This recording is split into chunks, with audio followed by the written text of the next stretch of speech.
iniciar os estudos do livro Nosso Lar, me chamo Carmélio, sou expositor da nossa FIAP, e nas aulas presenciais eu desenvolvo o estudo do livro Nosso Lar. Lembrando que o estudo do livro Nosso Lar, nós temos como material didático o livro O Céu e o Inferno, de Allan Kardec, essencialmente o Código Penal da Vida Futura, que se encontra na primeira parte do capítulo 7. E também o Livro dos Espíritos, com algumas questões, bem como os demais livros de André Luiz. Hoje nós iremos estudar o livro Nosso Lar, capítulo 28, de nome Em Serviço. Irei apresentar o slide, que vocês estão vendo na tela, essencialmente a figura do André Luiz, da qual o irmão André Luiz viveu a experiência, como todos nós sabemos, 8 anos e meio no umbral. Se auto-superou, teve o arrependimento eficaz, em que possibilitou uma certa modificação em seu mundo interno. E, com isso, ele sinalizou com a sua aura, com as suas vibrações, um ponto de luz. E Clarencio, com 2 enfermeiros, resolveram auxiliar André Luiz. No capítulo de hoje, nós temos André Luiz no Ministério de Regeneração. Neste ministério, André Luiz se encontra em aprendizado, amigos dos estudos, com o irmão Tobias e Narcisa, a enfermeira, nas câmaras de retificações, de modo que o André Luiz está ganhando pouco a pouco uma sensibilidade espiritual. Quando ele estava encarnado, vivendo em nossa dimensão física, amigos, o André Luiz se identificou com o materialismo, com as ideias transitórias, e não conseguiu perceber além disso. Então, nós temos no segundo slide o livro, a identificação do livro Nosso Lar, capítulo 28, já dito anteriormente, Em Serviço. E no slide seguinte, vocês estão acompanhando, temos os temas do capítulo, os conteúdos do capítulo. Temos os samaritanos, que neste capítulo é mencionado, em que são grupos de irmãos espirituais que visitam o umbral, aquela região sombria. E essa expressão samaritanos é justamente quando os irmãos espirituais eles se reúnem no intuito de auxiliar aqueles ambientes difíceis do umbral. E nós temos alguns livros de André Luiz que mencionam isso com muita clareza. Nós temos no livro Obreiros da Vida Eterna, em que os irmãos auxiliam aqueles que se encontram nos abismos. No segundo item, desequilíbrio mental, iremos também falar um pouco deste tema de importância para todos nós, na medida que, quando nós não buscamos, nós não conseguimos valorizar o Cristo em nós, estabelecer uma vibração mais elevada no nosso dia a dia, nós vamos, infelizmente, amigos, gerando desarmonias internas, desequilíbrios internos. Por isso a importância de procurarmos as disciplinas espirituais. Lembra até uma colocação, uma orientação do mentor Emmanuel, protetor de Chico Xavier, que diz o seguinte: a disciplina antecede a espontaneidade. Se a minha espontaneidade ela é desequilibrada, eu devo disciplinar a fim de que eu possa controlar a minha própria vida, o meu íntimo. Temos, igualmente, amigos, o conteúdo no terceiro item do slide presente, né, que está sendo apresentado, a ministra Veneranda e Narcisa. São 2 personagens que ela estabelece no capítulo 28 em Serviço, capítulo de hoje que nós estamos estudando, estabelecem diálogos em que a Narcisa explica para André Luiz isso em pleno ambiente hospitalar, no Ministério de Regeneração, na colônia Nosso Lar. E a Narcisa explica para André Luiz que ela fez um pedido para a ministra veneranda, no sentido de ela agir em favor de alguns entes queridos que se encontravam aqui encarnados.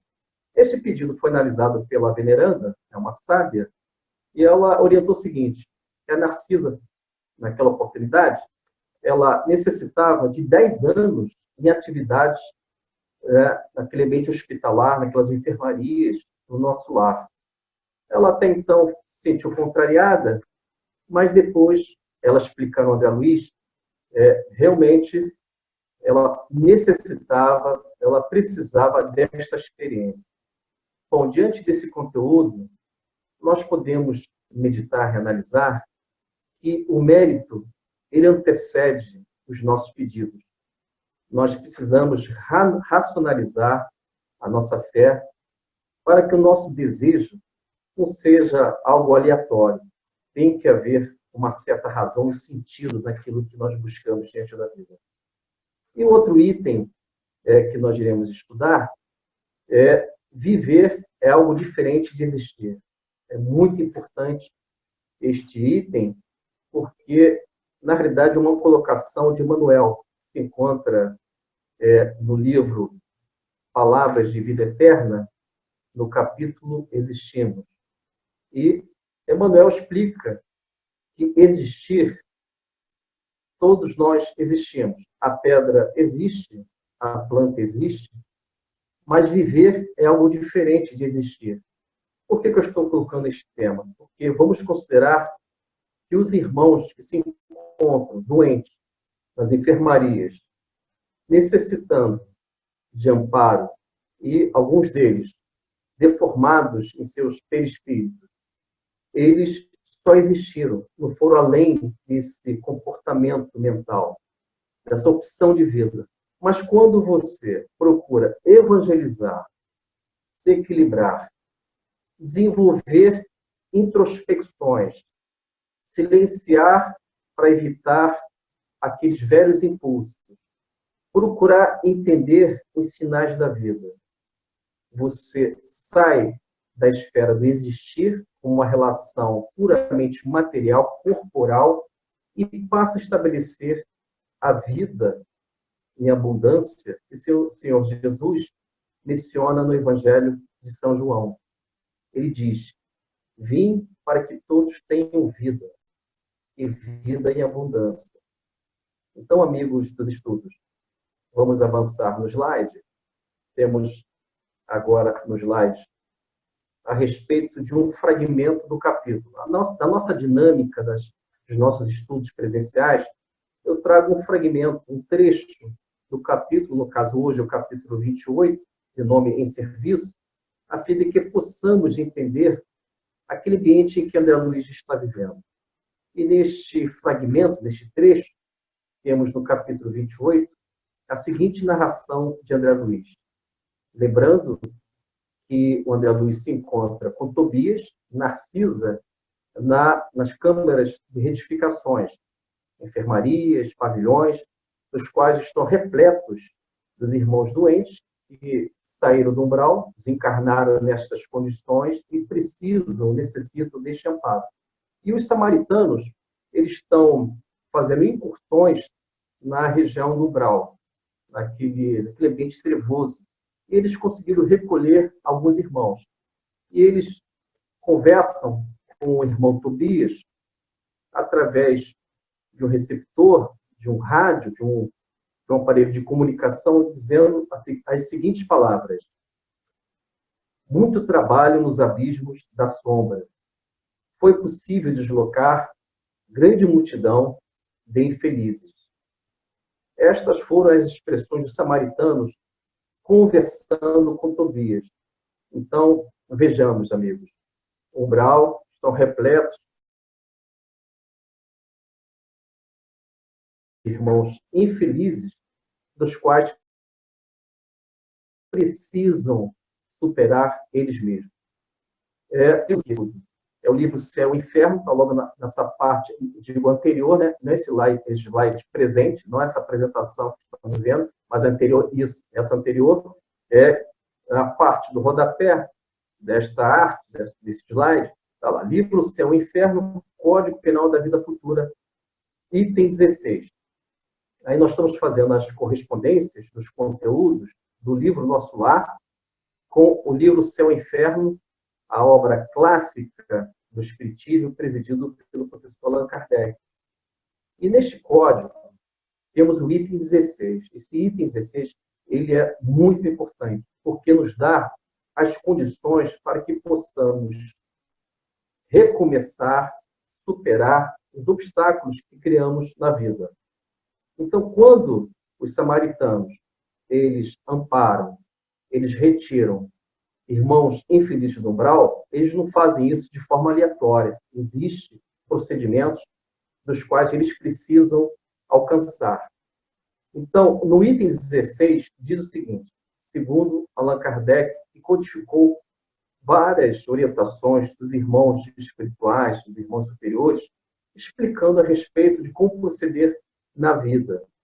No item 16 diz que existem 3 condições. Quais seriam? Primeiro, arrependimento. Nós já até estudamos algumas vezes nas aulas presenciais, só estou repetindo porque devemos fixar ensinamentos relevantes para a nossa formação espiritual e nossa formação moral. Então, no item 16 do Código Penal da Vida Futura, diz o seguinte, é próximo disso. 3 condições. Primeiro, o arrependimento.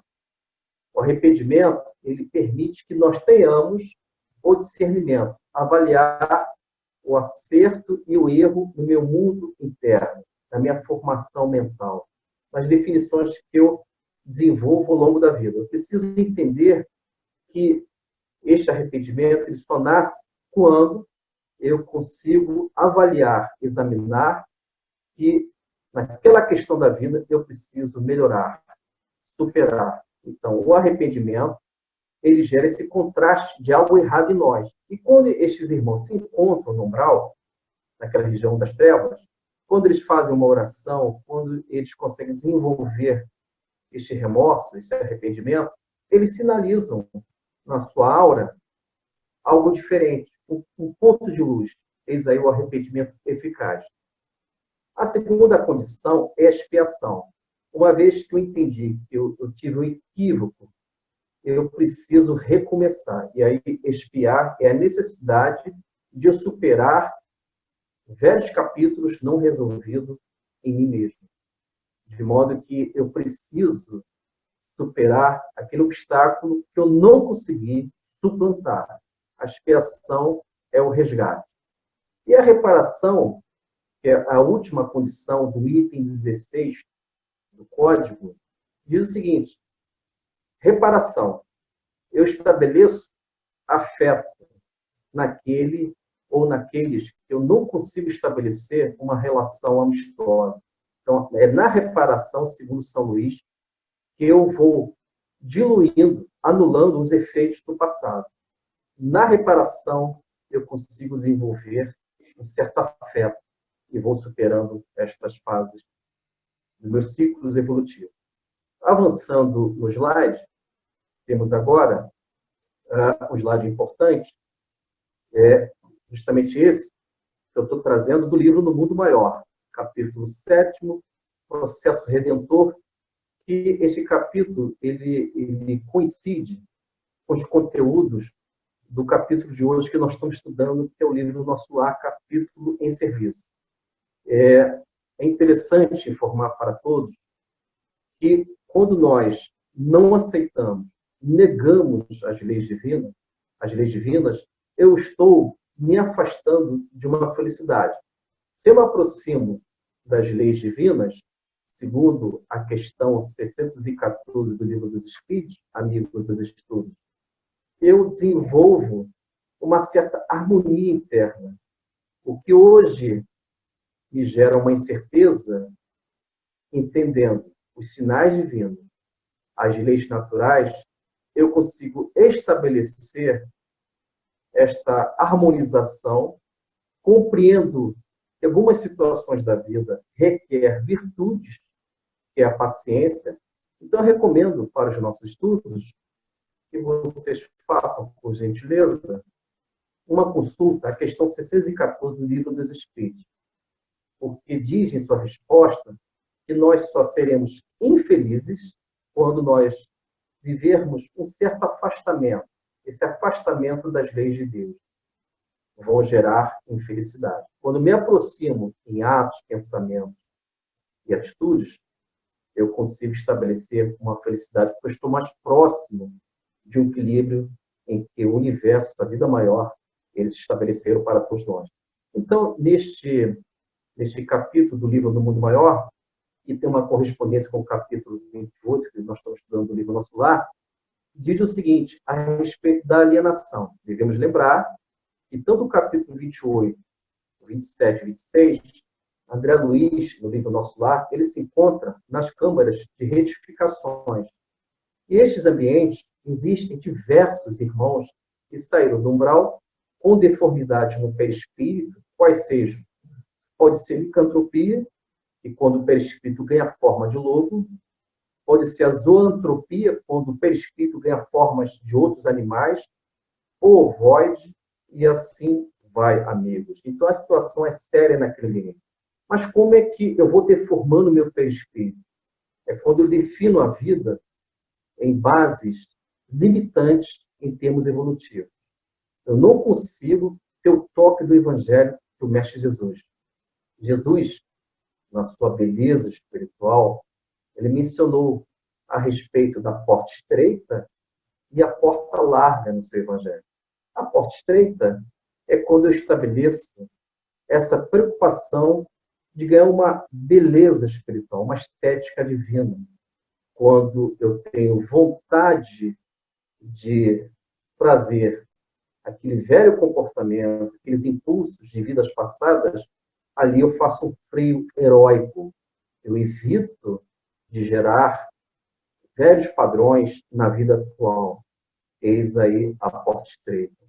Quando eu estabeleço o silêncio, quando todos falam, quando, infelizmente, isso acontece com todos nós, o conflito, a situação em que não há presença de espiritualidade, eu silencio, primeiro para evitar que o mal possa se propagar naquele ambiente. E no silêncio eu estabeleço a oração e a quietude. Eis aí, amigos, a porta estreita. Esses irmãos que se encontram nestas enfermarias, deformados em termos dos seus perispíritos, eles contrariaram esta formação espiritual. Eles negaram a vida no Evangelho. Com isso, esse fragmento que eu vou apresentar hoje aqui para vocês, fazer a leitura, diz o seguinte, livro do Mundo Maior, conforme eu estou acompanhando o slide, capítulo 7, Processo Redentor.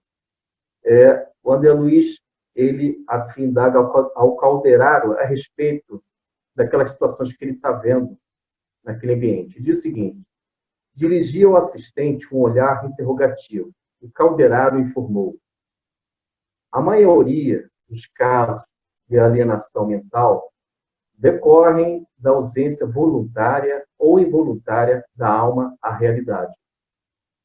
Finalizando a leitura. Amigos, temos aqui, quando eu me afasto da realidade, eu pouco a pouco vou vivendo alienações mentais. É necessário que a realidade esteja presente em nós para que eu possa, primeiro, entender que ela tem que ser superada e trabalhada no sentido do bem. Ou seja, se hoje eu tenho um sentimento de culpa, um remorso, eu devo substituir tal culpa pela ação do bem, pela atividade caritativa, interno e externo. Caridade, no sentido interno, é quando você estabelece a reforma íntima.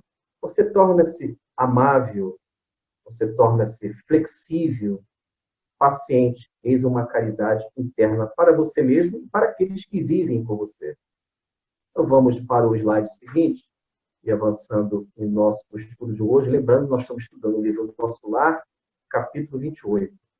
Temos aqui uma imagem das câmeras de retificação, eis aí um ambiente do livro Nosso Lar, também apresentado pelo filme, e estes ambientes, esses irmãos são recebidos, que se encontram no umbral, lembrando, também é importante dizer isso, por que as pessoas elas permanecem algum tempo no umbral, porque elas escolhem estes ambientes desagradáveis.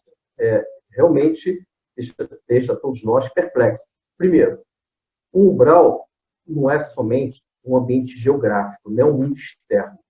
Segundo, o Código Penal da Vida Futura, do livro Céu e Inferno, está lá no item 5º. Allan Kardec explica que nós elaboramos o inferno em nosso psiquismo, em nossa mente, como também elaboramos o céu, simbolicamente dizendo, com símbolos.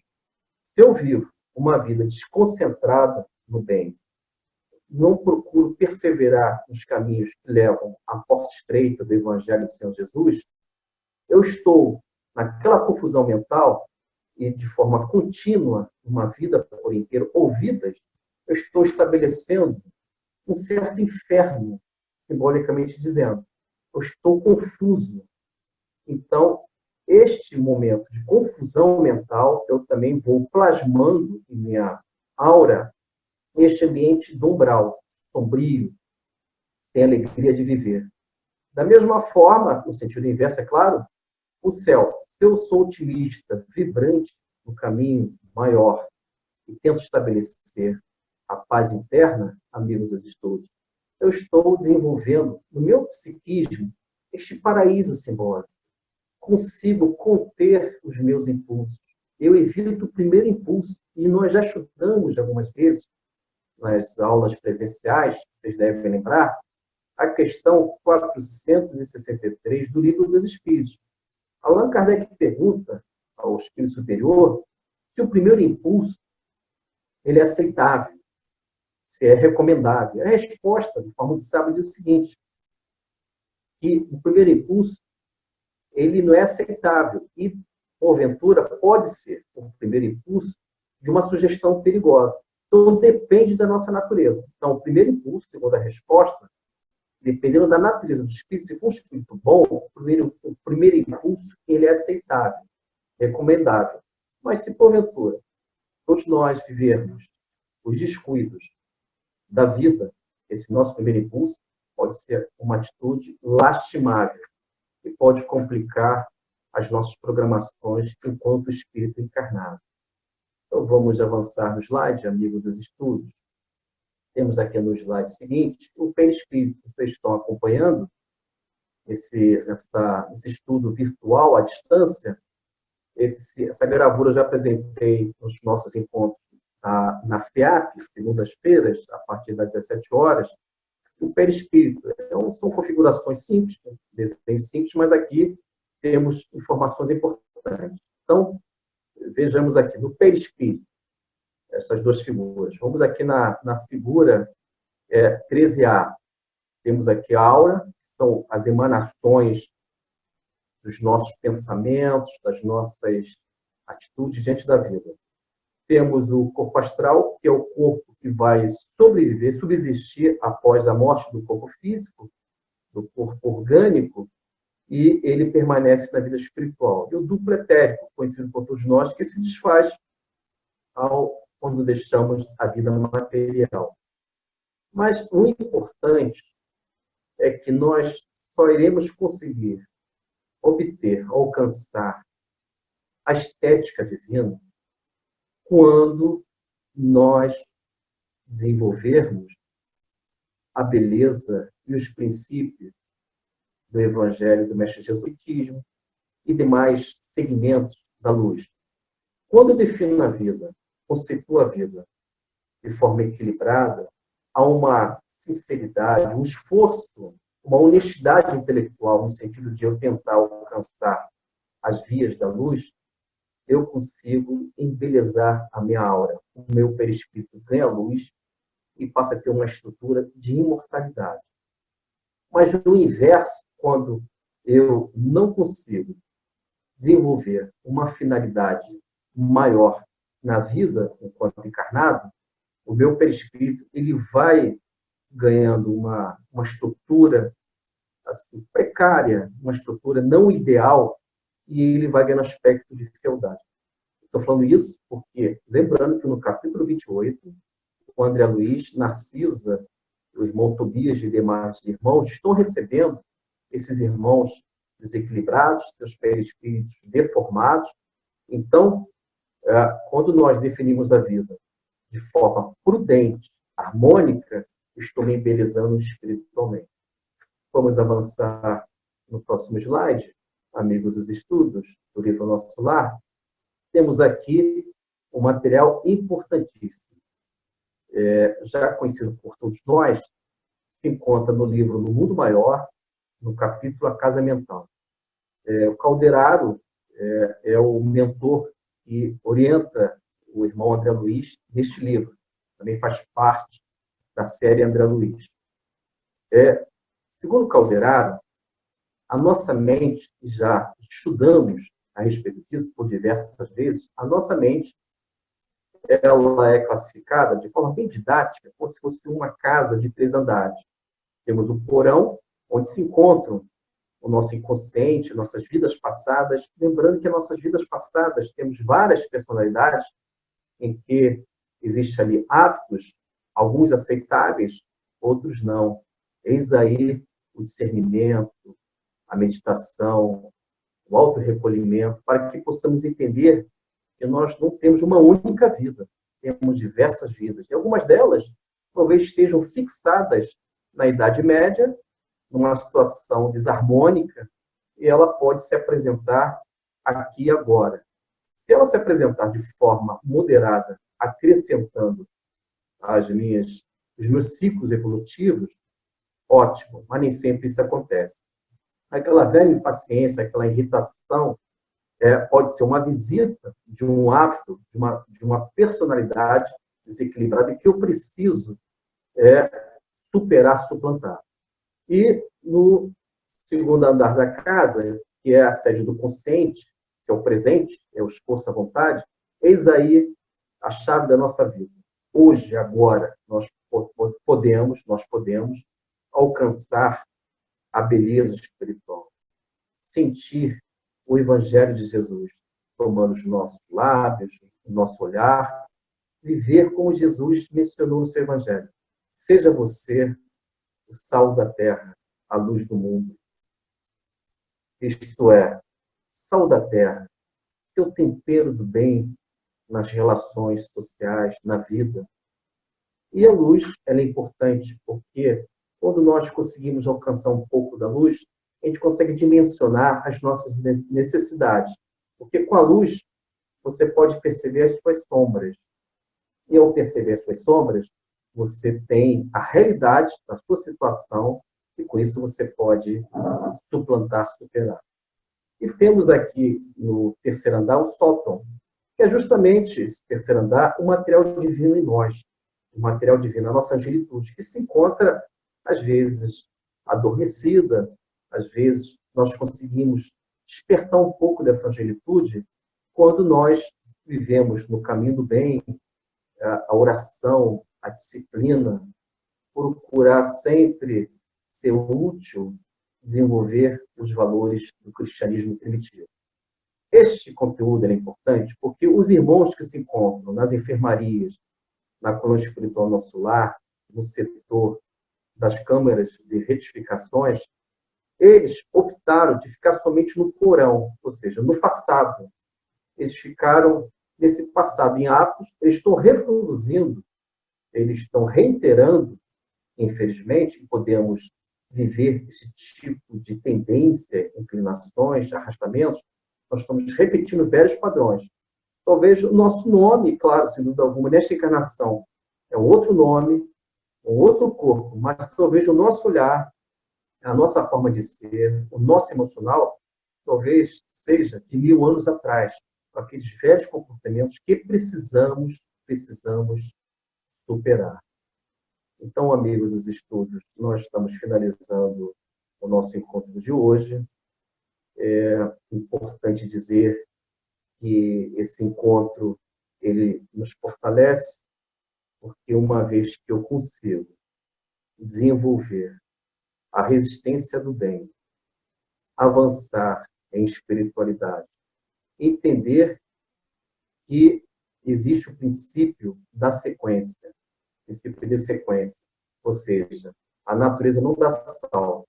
Se hoje eu consigo silenciar o meu coraçãozinho diante do desafio da vida, é porque eu trabalhei anteriormente. Se eu não consigo silenciar, eu preciso projetar nestas atividades internas. É o mentalismo. Ninguém vai perceber o teu trabalho interno, mas você vai se sentir melhor, você vai perceber que ao longo da caminhada da sua vida, você vai alcançar as grandes consolações.